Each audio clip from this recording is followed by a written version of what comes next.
Sehingga beberapa tindakan jahat seperti yang dilakukan oleh orang-orang yang membuat candaan Quran, candaan neraka, dan seterusnya, itu layak kita sebut sebagai pelaku kriminal dalam agama ini. Open Mic ANB. Ustadz, ini AI berkembang pesat. Bagaimana batasannya terkait AI dengan yang ada sekarang, Ustadz? Alhamdulillah wassalatu wassalamu ala rasulillah wa ala alihi wa sahbihi wa mawala. Kita paham bahwasanya perkembangan teknologi itu terkadang berpotensi untuk membuat manusia melakukan pelanggaran.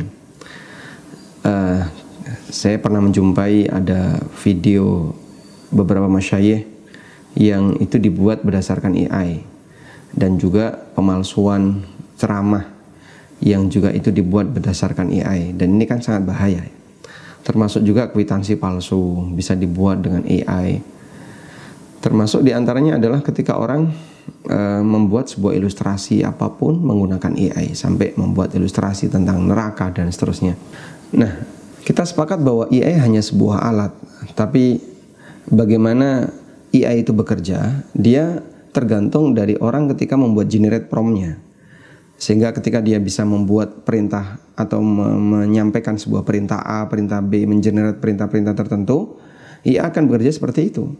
Dan jika memang ada tujuan buruk dari orang yang memanfaatkan AI tadi, seperti mau buat kwitansi palsu, membuat surat palsu, bahkan termasuk tanda tangan palsu, bahkan termasuk juga ceramah palsu, terus buku palsu, dan seterusnya, itu sangat mungkin.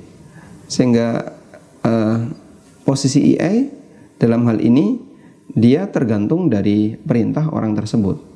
Maka kita sebut salah apabila ada orang yang sengaja untuk membuat hal yang jahat dengan menggunakan AI, sebagaimana pemalsuan pada umumnya. Ini ada yang viral, Ustaz, candaan tentang neraka dengan menggunakan AI. Bagaimana hukum syariat terkait hal tersebut, Ustaz?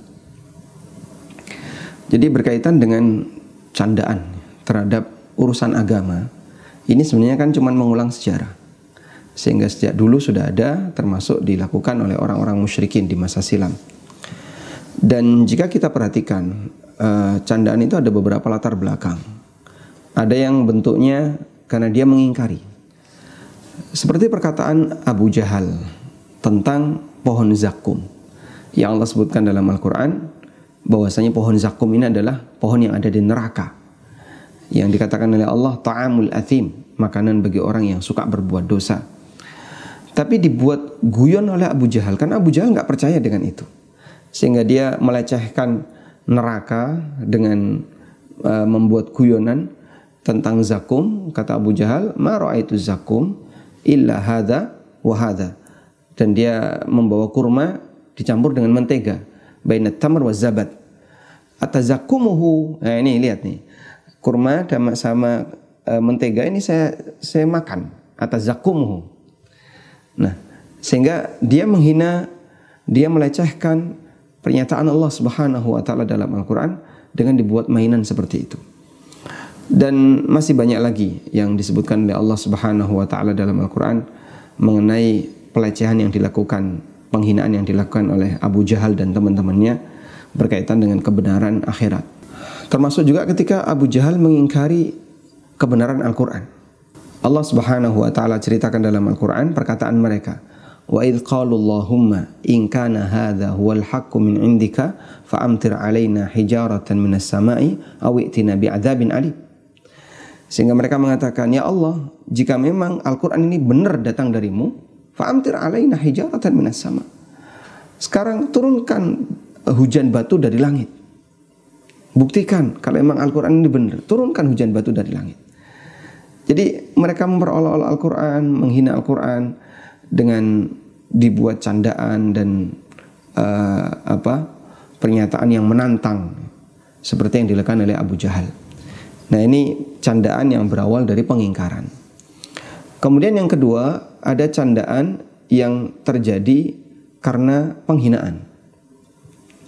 Sehingga dia membuat candaan karena dia menghina, dan tidak ada rasa penghormatan sama sekali pada diri mereka terhadap ayat-ayat Allah, terhadap apa yang Allah tetapkan, terhadap hukum-hukum Allah dan seterusnya. Al-Quran bagian dari ketetapan Allah, di mana Allah Subhanahu wa Ta'ala jelaskan di situ aneka kejadian-kejadian yang akan muncul di hari kiamat. Termasuk diantaranya adalah ketetapan Allah di yaumil kiamah adanya neraka. Sehingga seharusnya orang yang dia menghormati Rabb-nya, dia harus menghargai dan menghormati apa yang ada dalam Al-Quran, termasuk juga janji dan ancaman yang diberikan oleh Allah Subhanahu wa Ta'ala kelak di yaumil kiamah. Nah, seperti ini ketika dipakai candaan menunjukkan bahwa yang bersangkutan mau melakukan pelecehan. Dulu ada orang munafik yang praktek seperti ini. Seperti yang Allah Subhanahu wa Ta'ala ceritakan di surat At-Taubah, "Wala in sa'altahum la yaqulunna innama kunna nakhudu wa nal'ab." Kalau kalian tanya kepada mereka, kenapa mereka membuat candaan kepada Nabi sallallahu alaihi wasallam? Jadi Rasulullah sallallahu alaihi wasallam dan para sahabat itu dijadikan sebagai objek candaan. Wala in sa'altahum, kalau kalian tanya kepada mereka, la yaqulun, mereka akan menjawab, innama kunna nakhudu wa nal'ab. Kami hanya bercanda. Kami hanya bergurau. Kemudian Allah Subhanahu wa Ta'ala memberikan balasan, qul abillahi wa ayatihi wa rasulihi kuntum tastahzi'un. Apakah dengan Allah, apakah ayat-ayat Allah dan Rasulnya kalian jadikan sebagai bahan candaan? Dan neraka termasuk salah satu di antara bagian keterangan Allah. Allah tetapkan itu sebagai hukuman bagi orang-orang yang durhaka kepadanya, dijadikan candaan. Sehingga ini bentuk pelecehan. Lalu bagaimana konsekuensinya?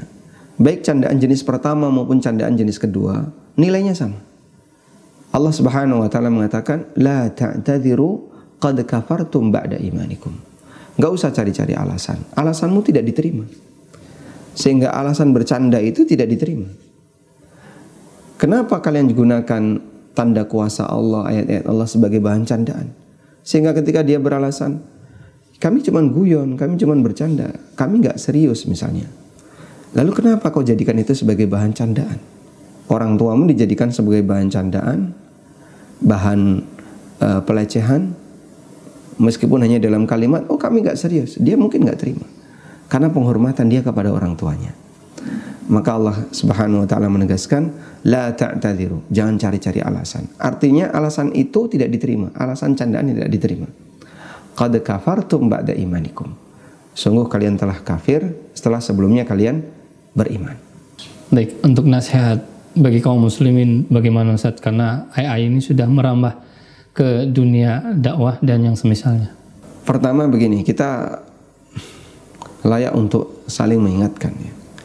Sehingga beberapa tindakan jahat seperti yang dilakukan oleh orang-orang yang membuat candaan Quran, candaan neraka dan seterusnya, itu layak kita sebut sebagai pelaku kriminal dalam agama ini. Sehingga kaum muslimin berhak untuk memberikan respon. Jadi misalnya kalau bisa ya ini dilaporkan kepada pihak yang berwajib, kepada aparat penegak hukum dengan tuduhan pelecehan agama, itu layak. Karena perbuatannya ini jelas melecehkan agama. Maka dia layak untuk mendapatkan hukuman. Cuman barangkali suasana semacam ini belum terbangun dengan maksimal. Sehingga yang jelas-jelas itu pelecehan agama kadang kita masih diam saja. Oleh karena itu kaum muslimin berhak untuk menjadikan itu sebagai tindakan kriminal karena pelecehan terhadap agama. Selanjutnya berkaitan dengan penggunaan AI secara umum. Kalau orang itu menggunakan AI untuk hal yang bermanfaat, insya Allah berpahala. Sebaliknya ketika dia menggunakan AI untuk hal yang jahat, ya dia akan menanggung dosa. Karena tadi AI hanya sebatas alat, maka tergantung bagaimana cara orang memanfaatkannya.